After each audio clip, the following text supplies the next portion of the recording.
some people don't know how to do that.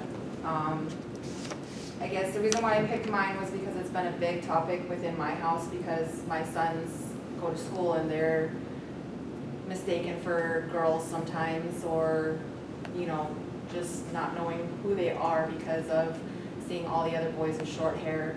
Meanwhile, his is so long, you know.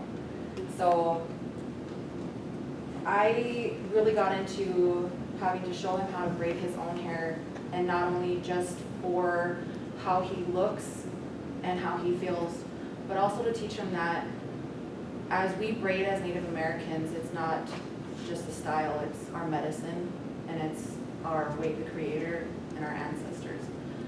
So me growing up, I only knew two different kinds of braiding, which was French and what I called Spanish, but people know it as Dutch.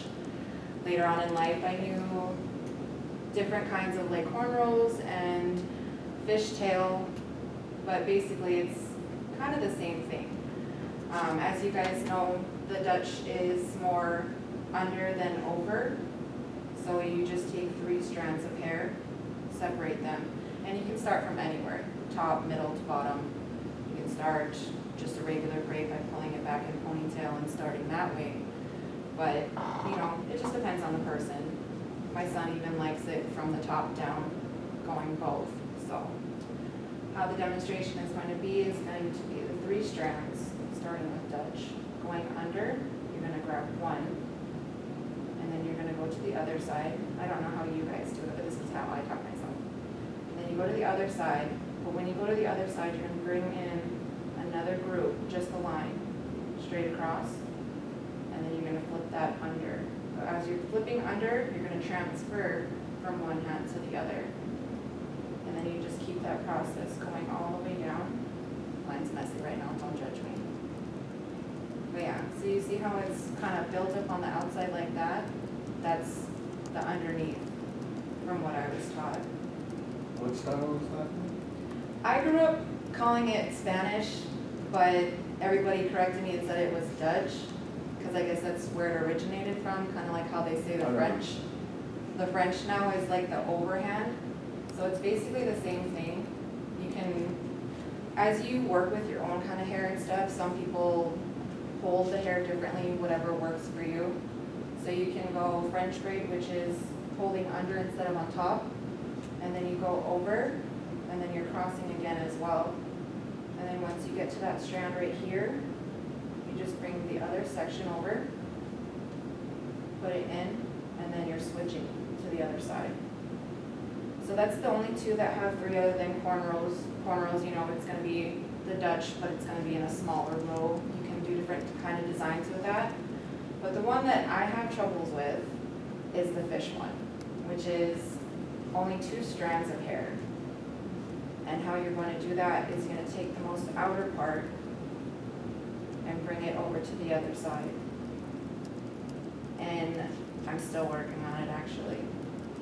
But eventually at the end, it does look really pretty for what they call as the fishtail.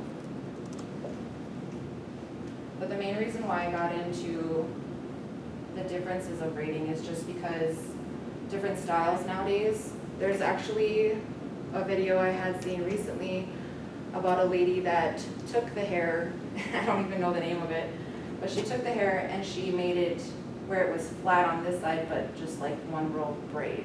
I'm still learning how to do that.